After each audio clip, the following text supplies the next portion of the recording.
Hi, my name's Louise. I am presenting on behalf of Lucy Ryan.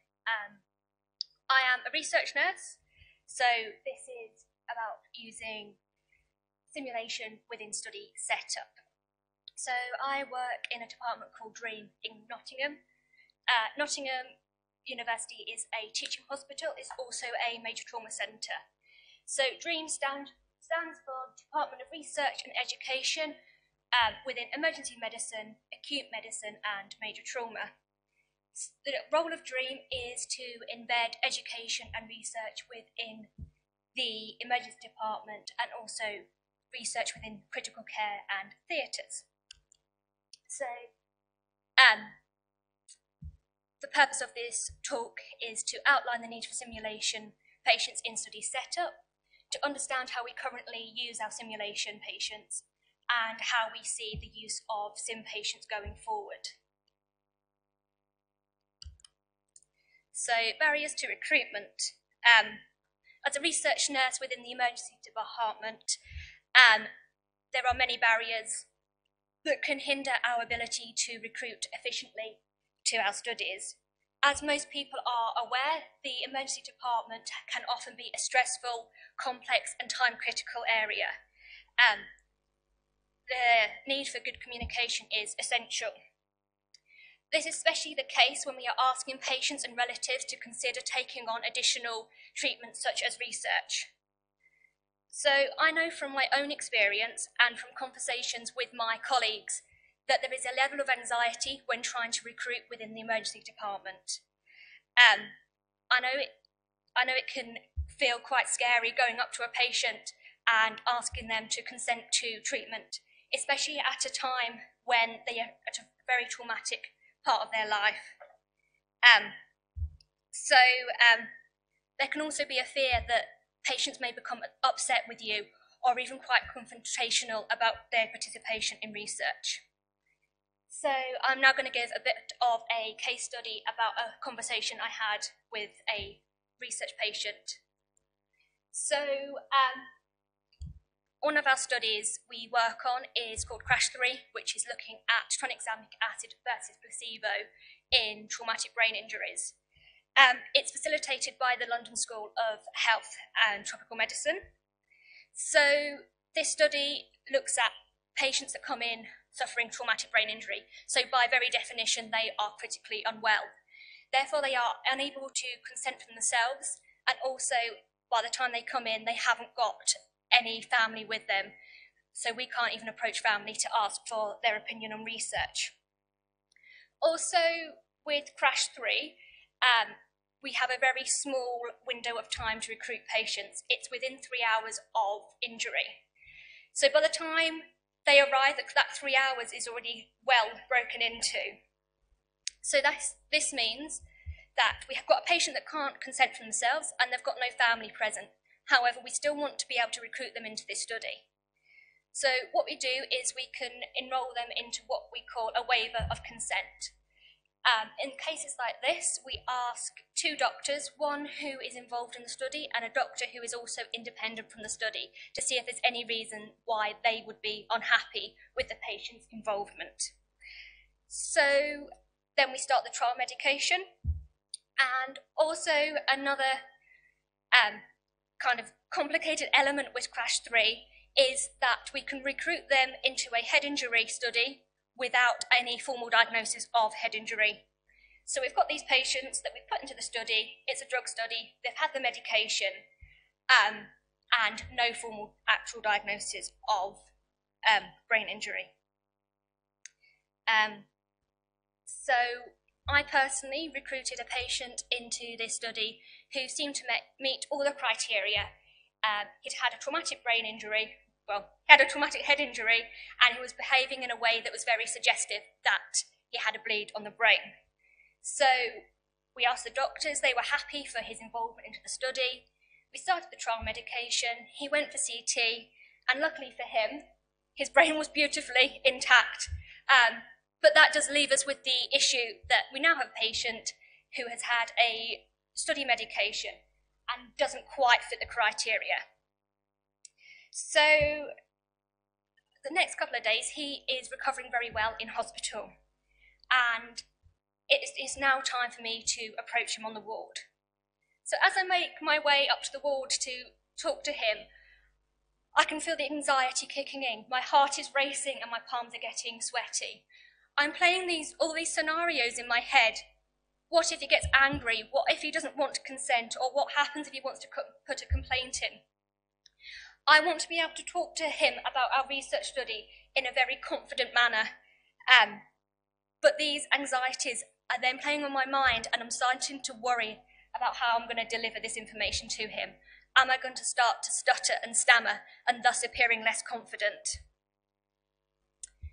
So, luckily for me, this gentleman was very engaging with research and was very happy to take part and accept my explanation of why he had been enrolled in the study, that he'd had the trial medication, etc. So this was the best possible outcome for me, and I left his ward with a huge weight off my shoulders. So as a research delivery team, this got us thinking, how in the future can we develop the confidence in research delivery staff? So as a department, DREAM already uses a wide selection of simulation patients. They are acting real-life patients. So we decided as a research team if we could adapt the processes that are already in place and adapt them for how we train medical students and student nurses and other people for research. So we wanted to know if this would be beneficial. We started with a literature research, which returned very little results. There was absolutely no evidence that simulation patients in research had been used in the past to develop the confidence in the research team. So we decided to put a little project in place. So this is how it was done. As you can see here, these are two of our simulation patients that we already use within DREAM. So our simulation patients are actually, they're part of our DREAM community. We work very closely with them. So in this picture, we've got a husband and wife team that are actually helping the fifth year medical students prepare for their exams.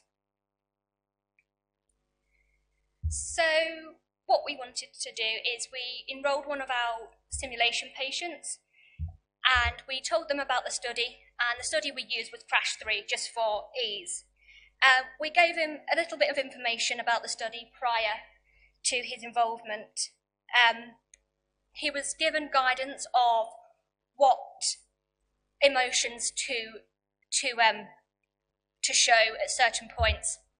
However, as a research nurse going into the simulation process, I wasn't aware of what reactions he was told to convey at this point.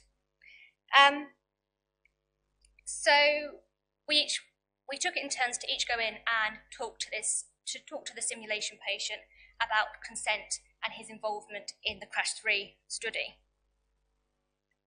So this was very useful as it allowed us to encounter different emotions and different scenarios that we wouldn't normally encounter until we had met them in real life. So this gave us as a team to practice the articulation of difficult information, often having to translate medical jargon into easy to understand terms while still dealing with a very emotive topics. Although the simulation patient was prepped with what emotions to convey, it was unscripted to give a more naturalistic feel. So, as per normal simulation routine, afterwards we had a debrief with a simulation patient to say what we had done well and things we could improve on. So the next step was us to feedback as a research delivery team to see if using simulation patients had actually made any difference to how we feel and our confidence. So it was just done by handwritten feedback form on how we felt and if we felt there had been any improvement. So the results. So feedback to date has been absolutely compelling. The research team, I myself included, have expressed that despite preconceived anxieties and apprehensions, the use of simulation patients to practice the communication skills and all those kind of subconscious nuances that we do allows us to approach our real research recruits with confidence and ownership.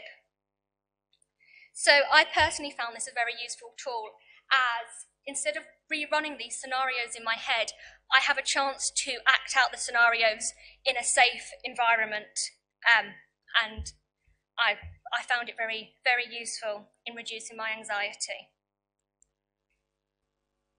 So where next? Our research team has a constant stream of studies in setup. Currently we are working on approximately 20 studies.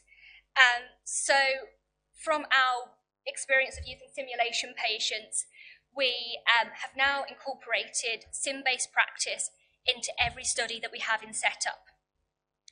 So this includes, luckily for us, we have 1 day a month set aside for education purposes. So if there is a new study in setup, what we'll do is we'll get our simulation patients and have a complete run through of how the whole kind of research would play out. So, for example, with mime, taking bloods and taking them to the analyzer, so we get a real feel of how to practice the protocol. So we are going to look at to do a more robust study to be able to analyse the more qualitative data on how simulation patients can be used to promote the confidence in research delivery staff. So thank you very much for listening. There's our Twitter, and if you've got any questions about research and simulation, trying to merge the two, feel free to drop us an email.